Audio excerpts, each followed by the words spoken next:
تو یہاں پر دیکھیے سب سے پہلی غلطی، یہ جو لفظ ہے نا یہ کیا ہے؟ قل، قل، قل، قل۔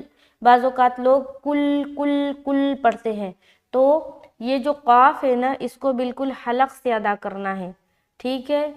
قل یا، قل، قل، قل، قل، قل۔ اس قل کے مطلب ہے کہو، کیا ہے؟ کہو۔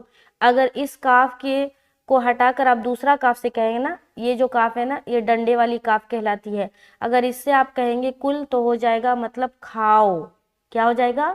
کھاؤ۔ اور اس قل کا مطلب ہے کہو، تو قل بولنا ہے، قل۔ اور بعض اوقات لوگ پڑھتے ہیں قل، قل هو اللہ احد، قل یا ایھا الکافرون، ایسا پڑھتے ہیں جو کہ مجہول ہے۔ مجہول نہیں پڑھنا، یہاں پر قل نہیں بولیں گے بلکہ قل، قل، قل،